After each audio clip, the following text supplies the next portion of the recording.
Ladies and gentlemen, boys and girls, children of all ages, welcome to Sox On Tap.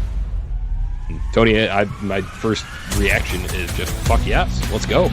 Sox versus the Twins. That's where it all starts. Because it all starts taking care of business in-house in the Central Division. That's right, I'm a meatball. You got to bring that top button swag, baby. It is always great to beat the Cubs. And I'm a homer, so I always say they're gonna. Dallas Keuchel Lansing got some beards that you should be afraid of. What everybody said when he gets out there, it's me versus the other guy, and I'm going to beat him. So I just love that mentality. It's cool and fucking tough. Steve, would you say that Tony is mad online? I would definitely say that. The White Sox winner.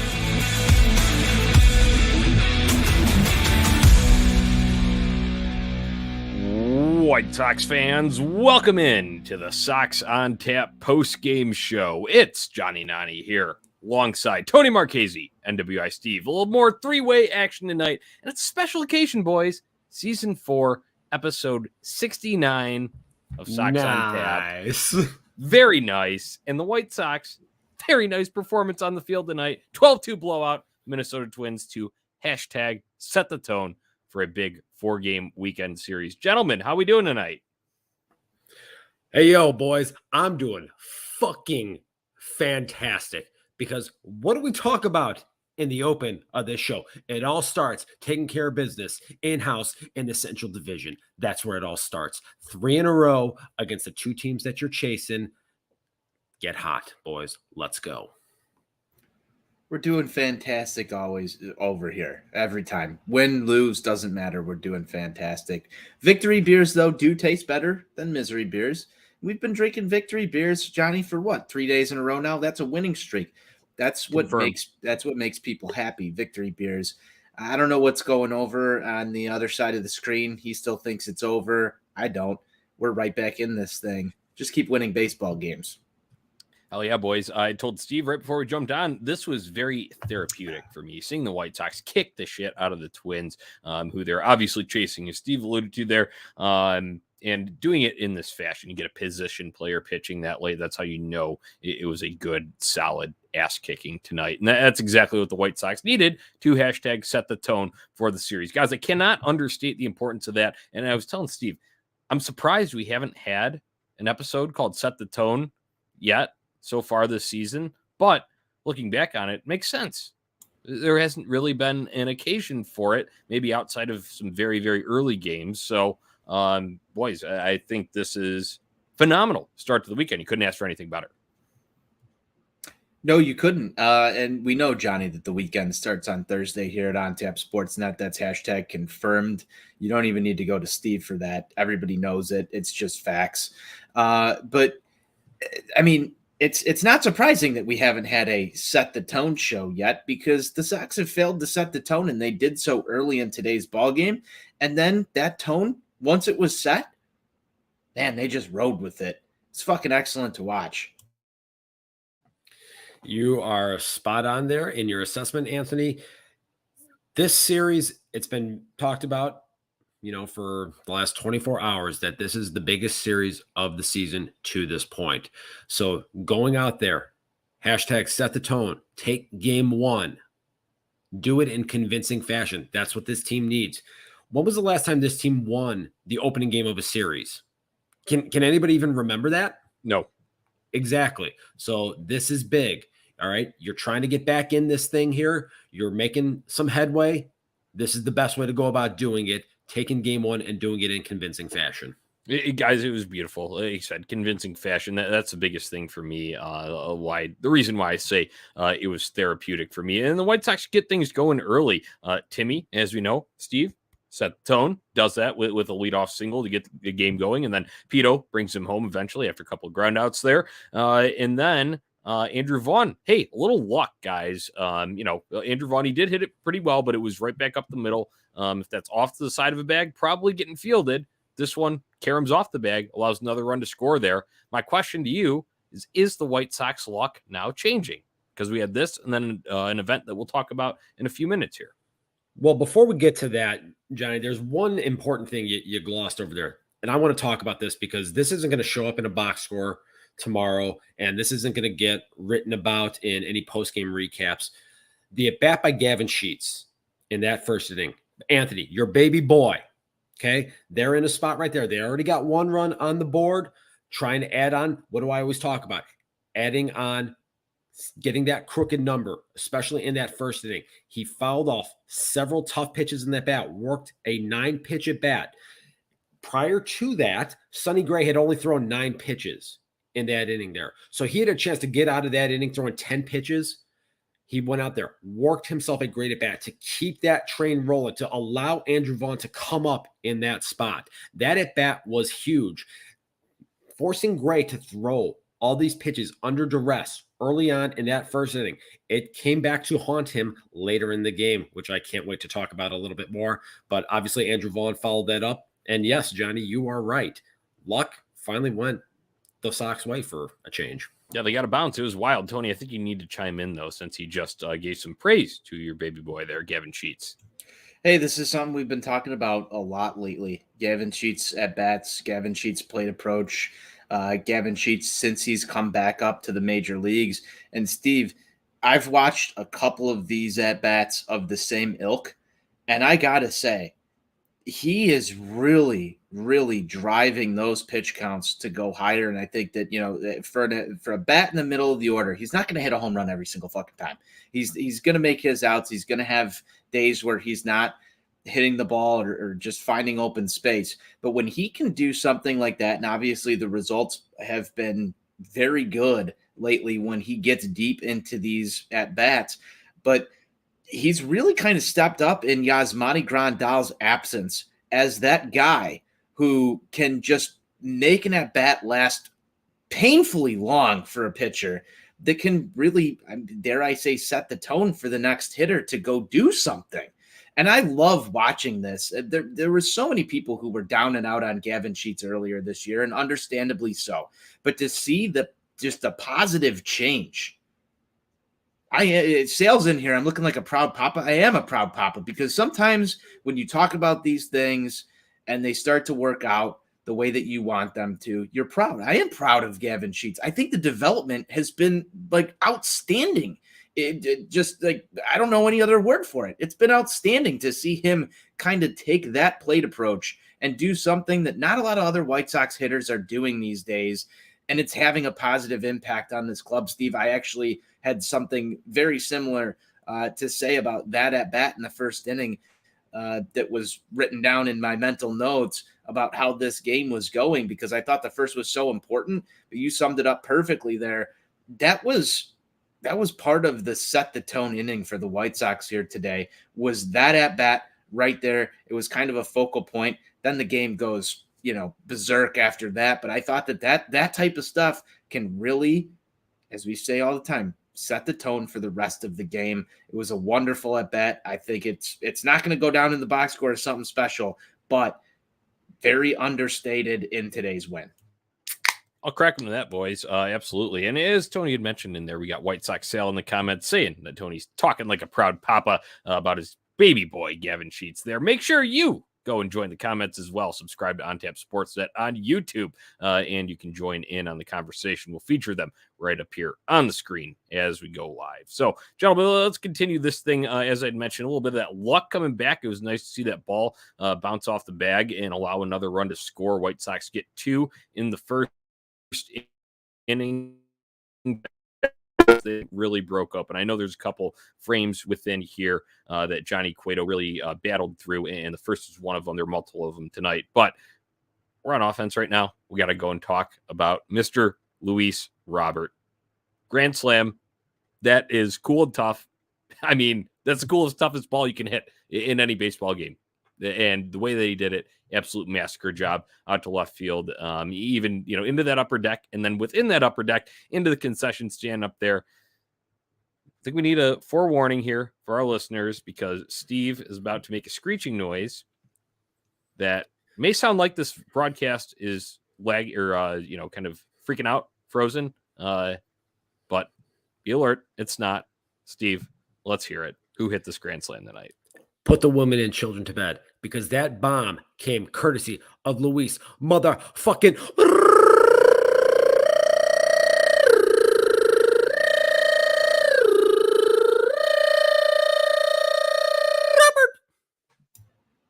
My God. That wasn't the police chasing you. Whew. Wow. That was Steve rolling ours. Oh, I need a smoke. That That's great. That was impressive, Steve. That might be, we've had some Hall of Fame ones on here. That one definitely immediate induction, first ballot. I would go ahead and just label it that right there. But guys, huge instance of this ball game because Yoan Moncada passed up on a 2-0 pitch earlier in this inning that should have been a cock shot. I think all of us were thinking it. All White Sox fans collectively were thinking that, but his teammate hitting behind him, Luis Robert, comes, picks him up, and this thing blows the whole game open when you're talking about this in the top of the fourth inning there. I believe this came with 2 outs as well. So Luis Robert, the White Sox need a moment like this, guys. They absolutely do, and they got it tonight. We've been talking about, points that change your season around nonstop on this show. I'm hesitant to say that was it, but overall, if you look at the last 3 games as a whole, there's been a lot of things that have been different about this White Sox ball club than we've seen throughout the entirety of the 2022 season. You've got guys picking each other up when they're down. Starts with Yoan Moncada picking guys up the other day. Today it's Luis Robert picking Yoan Moncada up. It's Gavin Sheets taking long at bats. It's Tim Anderson getting on base a bunch of times and giving the team opportunities to drive him in and score runs. It's pitching that's like your starting pitching going late into the ball game, 6 innings or more, keeping you in the game. There has been all facets, pitching, defense, offense working at the same time. We haven't had a stretch of 3 ball games that I can remember where you've had all facets picking each other up just all over the ball field. It's been wonderful to watch. And you talk about Luis Robert in this specific situation. The fact that he hit that home run, looked down, spit in the dirt, knew it from the second it left his bat was just absolutely intimidating. Go listen to that Twins broadcast, and that's a grand slam. It's demoralizing.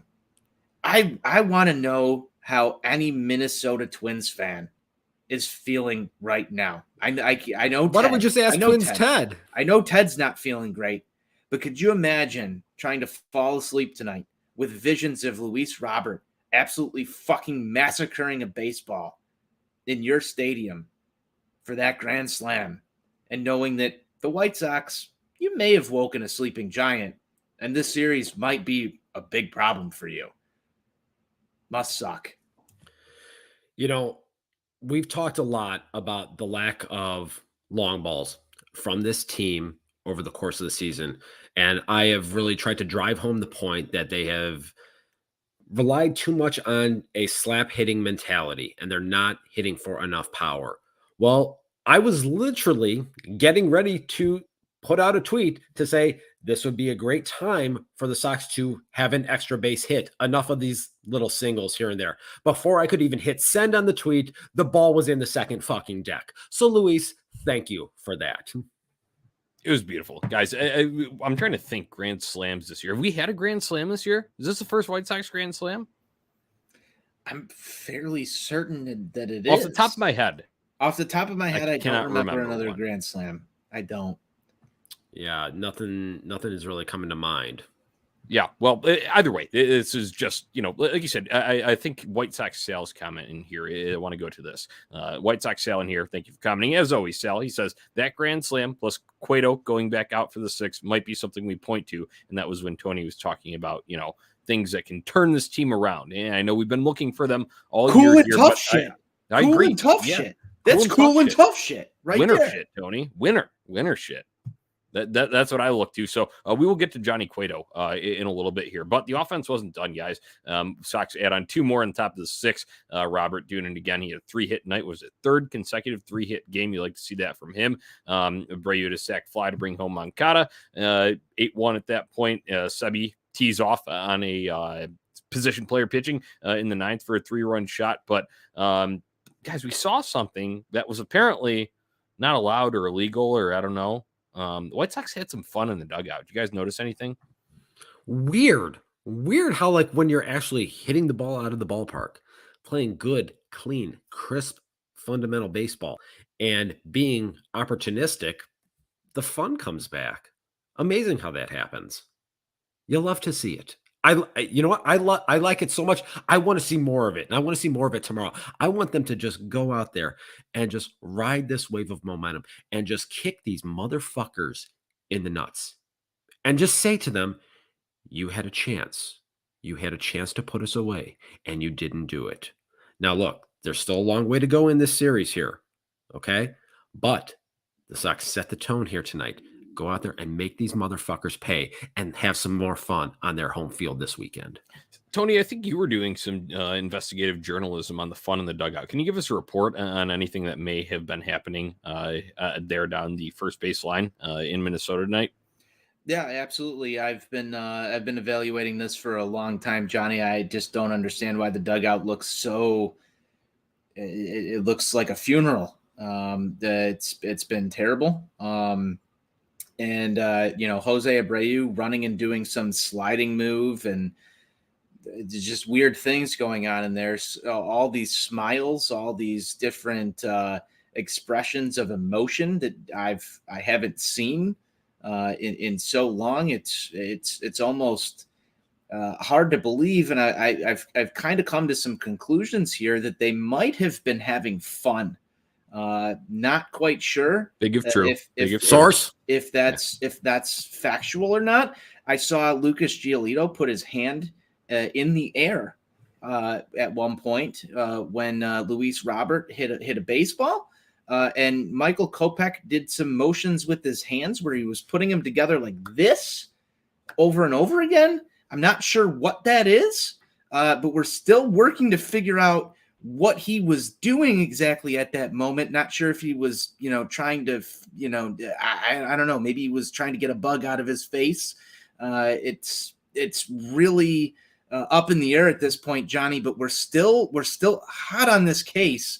The biggest part that I'm still trying to figure out is that Yohan Moncada, after he scored on a play at the plate, came in the dugout, and Eloy Jimenez kind of pointed over at Jose Abreu, and then they slapped hands together. We're not sure what that was about yet, but we will try and figure it out, Johnny. Still working to confirm. Yeah, all right. Thank you. Well, once again, grade A reporting here at ontapsportsnet.com, Tony. We thank you, our dugout morale correspondent. We're hard there. at work. No, thank you for that report. It was, interesting to see. So we'll track those developments throughout the rest of this weekend here and through after the All-Star break. But guys, we talked a lot about the offense here tonight. Obviously, Sebi teeing off, kind of putting the twist the knife, as you might say there, with that 3-run shot late there. It was nice to see another. Hold on, Johnny. I'm just getting something in my earpiece right now from my inside the clubhouse source. Okay. It's a guy with a beard, and he's telling me that things are not good. Okay, gotcha. Interesting. Actually, I have multiple sources out in the Arizona desert who one of them actually was at the home of said bearded individual earlier this evening, and he sent me a photo of what happened to said individual's TV when he saw that the Sox were actually having fun in their dugout. So if anybody wants a little treat, feel free to go to my Twitter timeline and you'll see exactly what I'm talking about. Yeah, I think I did see that, Steve. That's unfortunate. It's a fairly expensive piece of technology, but when you're getting paid out for a contract you didn't finish, it's pretty easy to acquire another one of those. So, all right, guys, we talk a lot about the offense. Let's go. It was Dia de Cueto. Johnny Cueto absolutely gutted through this thing. This guy has just been nothing but consistent ever since joining this team in mid-May. He has given them the boost that they need. He has, really, really been an anchor in this rotation. And I don't think any of us would have thought we would have been saying that. We would have just been kind of looking for not patchwork, but a sort of get us by right? I think that would be a reasonable expectation. We were talking about how late he came in when they brought him in on the signing here. But, man, he goes out there and shoves, and he's been looking like one of the most dependable starters tonight. He all season, and he goes 6 innings tonight and does it in impressive fashion. Guys, observations, Jonnie Cueto. So I got a lot of things to say here. First and foremost, again, we talk, title of the show, set the tone. Jonnie Cueto went out there and fucking did that today. So this team goes out there and gets him 2 runs in the first inning, gets himself into a little bit of a jam, admittedly, in that first inning, and he wiggles out of it. The turning point in this game was the bottom of the 3rd inning when Buxton leads off with that leadoff triple because of some strange route that I don't know what Luis Robert was doing on that particular play there. But Jonnie Cueto did something today. He literally went then after that and just dropped his fucking pants and said, here are my nuts. Here they are. You know what? This run, Buxton, you ain't moving. So for every other starting pitcher in that dugout, Michael Kopech, Lucas Giolito, Dylan Cease, all these other guys that have better stuff than Jonnie Cueto at that point. If you can't learn something from what he did in that inning in particular right there, I don't know what you are doing, because he showed you what it is all about to be a professional pitcher in the major leagues when you've got your back against the wall. Stone talked about this on the broadcast when he said, or I think it was actually Benetti who said, as a pitcher, you train yourself to just, forget about that runner on third and just assume that run's going to score. Cueto said, fuck that shit. He ain't going anywhere. That's the mentality. That's the mindset that Giolito, Kopech, and Cease need to have. Bear down. In that situation there, you got the heart of the Twins order up right there, and he did not allow that run to score. And then what happened immediately following that? The next half inning, the White Sox go up there and they score 4 runs and they take control of this baseball game. That was the turning point in this baseball game. Jonnie Cueto showed what veteran leadership is all about. We want to talk about this for days on end here because of all this other extracurricular bullshit that's going on. That was an example. That's what it's all about. And he went out there. He gave this team 18 outs today. I drive that point home every single night. 18 outs. It wasn't pretty. He threw a lot of pitches to do it, but it was important because now this bullpen is saved. Their key bullpen pieces are fresh going into the remainder of this series. Jonnie Cueto, hats off to you. You are a fucking beast out there. Well said, Stephen. Well said. And I feel for our listeners who are just on audio in podcast version right now, because we have an excellent visual of Jonnie Cueto riding a horse, taking up the majority of our screen right now on the YouTube live stream. So that is fantastic. But Steve, to your point here, when we're talking about Jonnie Cueto, strands bases loaded in the bottom of the first. He strands Buxton at third, like you'd mentioned there, that big kind of turning point in the game in the bottom of the third. He strands Twins at first and second, they were trying to mount a 2-out rally in the bottom of the fifth. He K's the side going out there with over 100 pitches in the bottom of the sixth, just when you thought he was done, because he had a little bit of a flare up, right? It was kind of a weak hit ball, went to go and try and field, and people thought there might be a little bit of an issue with the leg. Trainers came out, looked at him, threw a few kind of bullshit practice tosses, but guess what? He stayed in that game, went and struck them out with that fuck you mentality, Steve. Struck out the whole side in the bottom of the sixth, his last inning of work. And it was impressive. It was impressive. Hashtag leadership right there. Tony, thoughts on Jonnie Cueto? Well, I just felt that there was, a severe necessity to have Jonnie Cueto take up most of the screen while we talk about him while he rides a horse. So that's why I put that up here, Johnny. This has been unbelievable. We talk about little things all the time. And last year we had a lot more talk. Jonnie Cueto has brought for the Chicago White Sox since he took the ball in a White Sox uniform the first time this season. The dude has been incredible. Something that we really didn't plan on being a big part of our rotation this season was Jonnie Cueto. There was no way that any of us had this predicted. There was no way that any of us thought that he was going to be as impactful as he has been. It's been fantastic. And for him to come in and take care of business in the Central Division like he did tonight, that means a lot. This is a picture of Johnny Cueto riding a horse, and he's continued to ride his horse and lead the Chicago White Sox in every way, shape, and form that Dallas Keuchel was never able to do at a fraction of the cost. That's fucking cool and tough. It's off. Johnny Cueto, absolutely. I love it, guys. It was a ballsy effort. And we said, entering this game, Sean and I last night said that we need Johnny Cueto to be a set-the-tone guy. Guess what? He did exactly that. Fits perfectly in with our theme for tonight's episode. He's also a big home run guy. Yeah. Rest of this game, there is one thing that gets lost in the shuffle after the offensive breakout, but huge play in the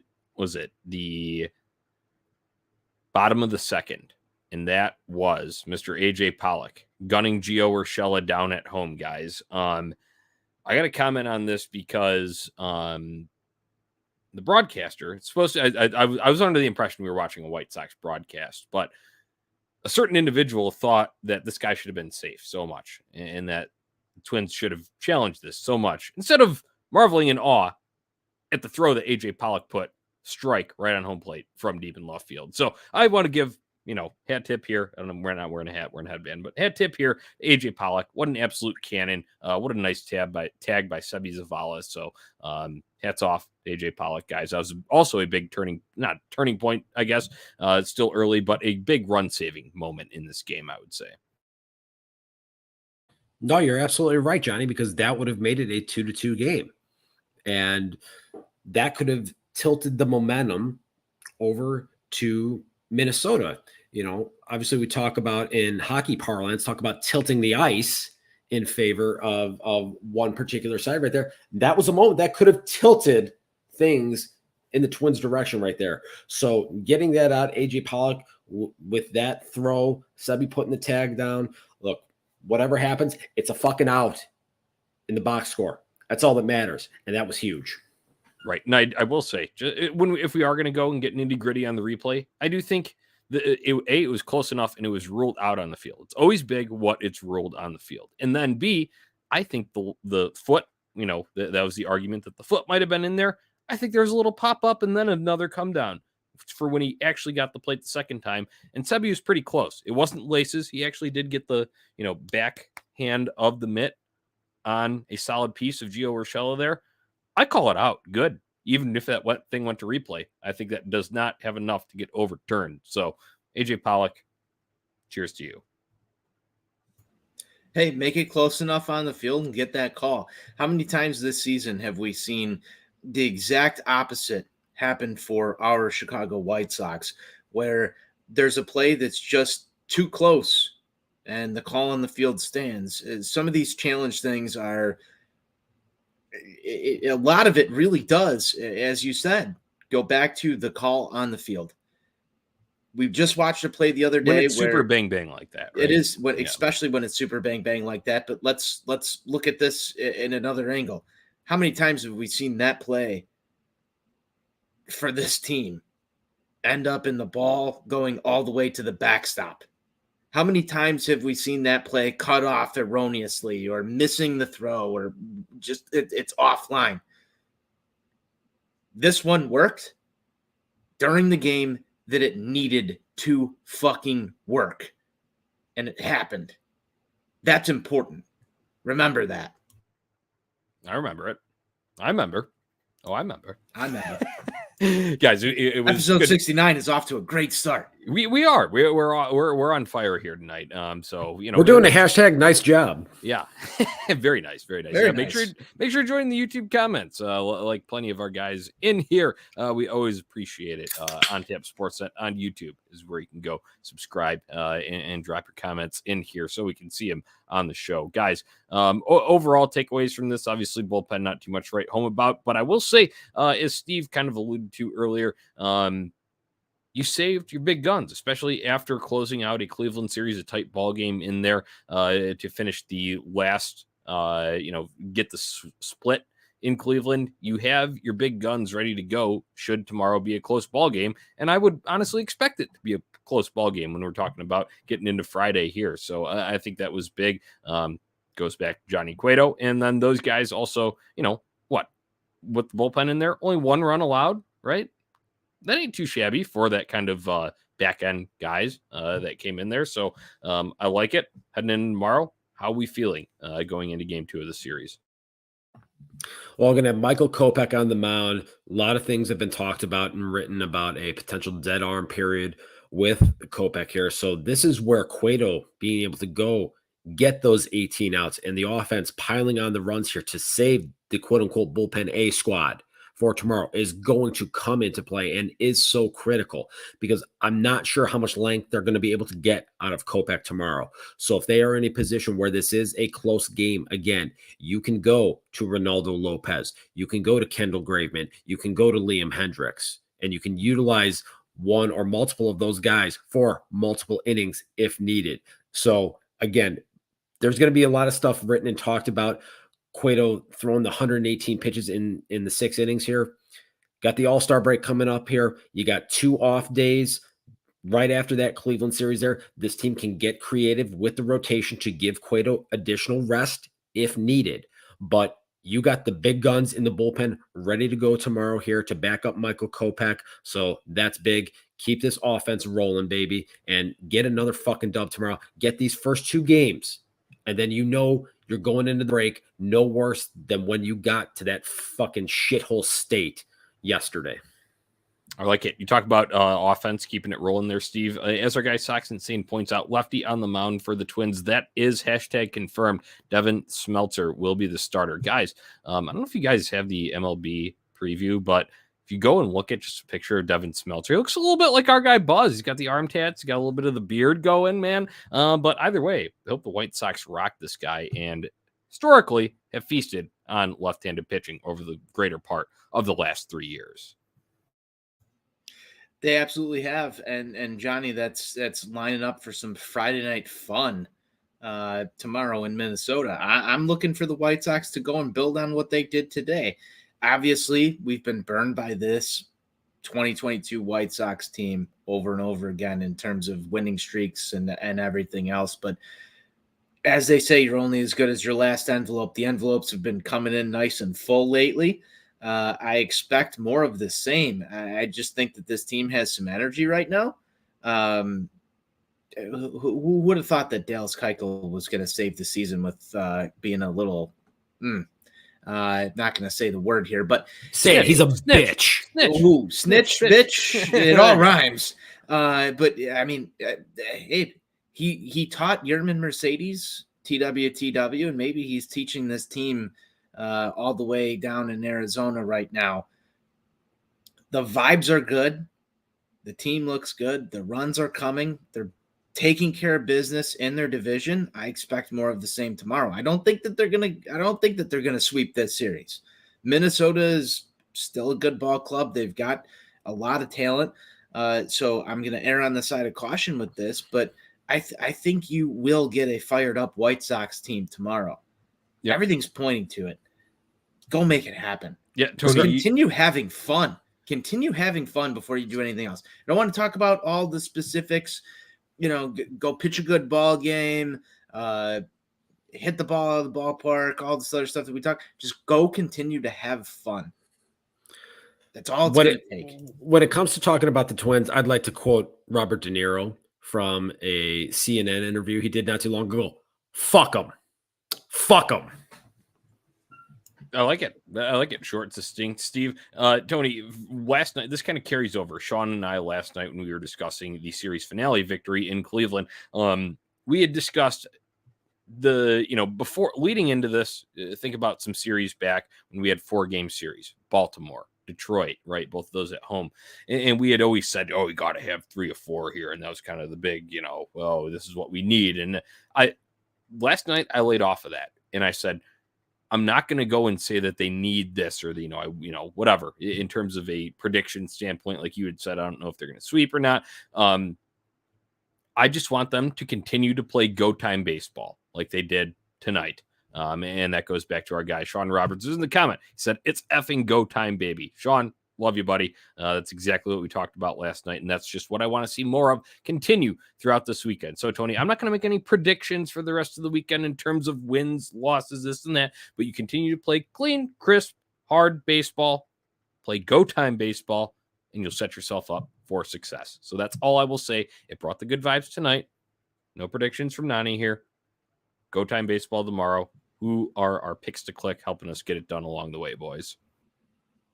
Gavin Sheets, if he's in the lineup. I know we've got a lefty, so I will give a backup pick here, and I'm going to go with Jose Abreu there because that man has just been tearing the cover off the baseball. He looks good, but I do like Gavin Sheets' plate approach. I said that we were going to go to an all Gavin Sheets pick to click just to bring back the vibes from last year. So Gavin Sheets number one. If he's not in the lineup, I'll go Jose Abreu.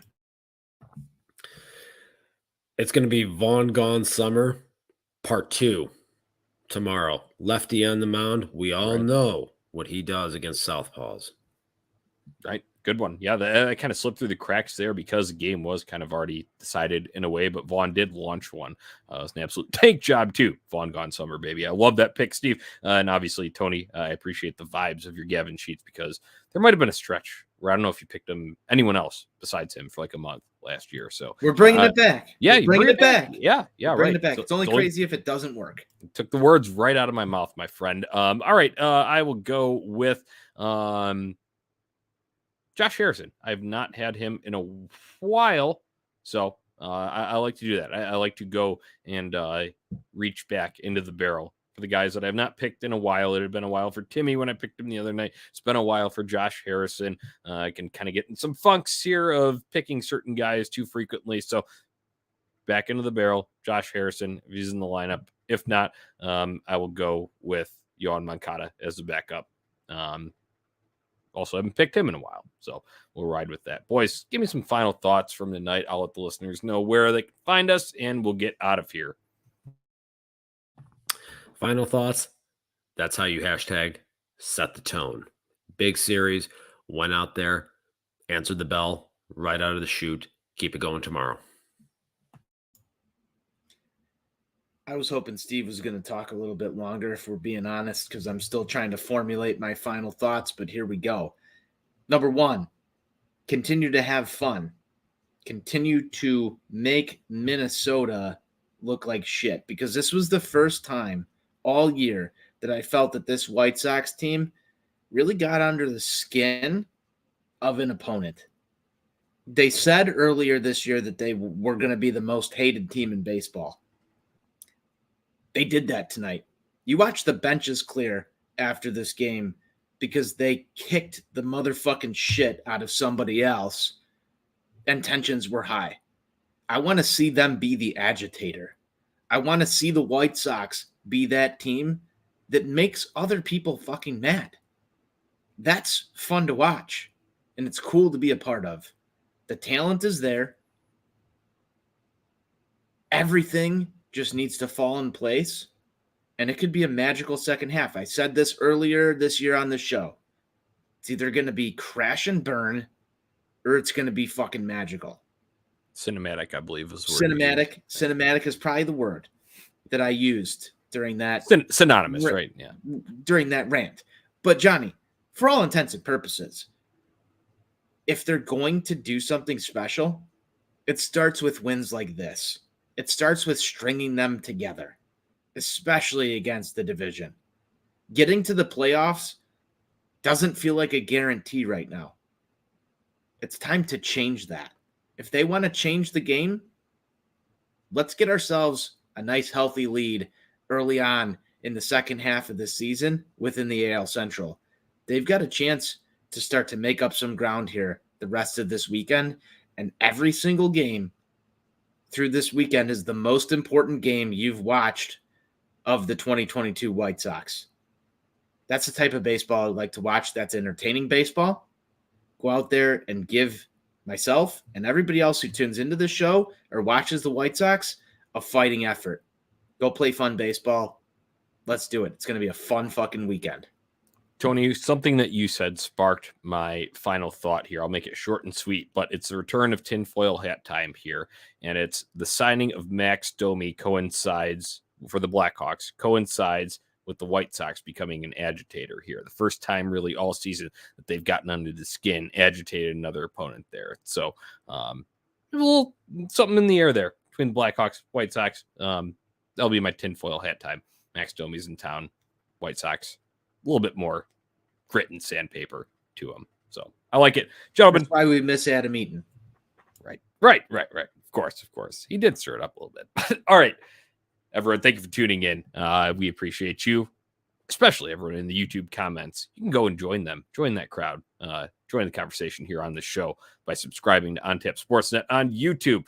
Click the little notification for when we go live, and then go in, sprinkle your comments in here, and we'll feature them on the show as we discuss. You can find us on social media at On Tap Sportsnet, at Sox On Tap, and of course, make sure you visit ontapsportsnet.com for all your Chicago sports literature and podcasting needs. Gentlemen, I would say season 4, episode 69 of Sox on Tap was very nice. Talked about a nice win. Let's go and get another one tomorrow.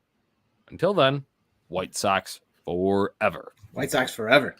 Fuck the Twins. White Sox for life.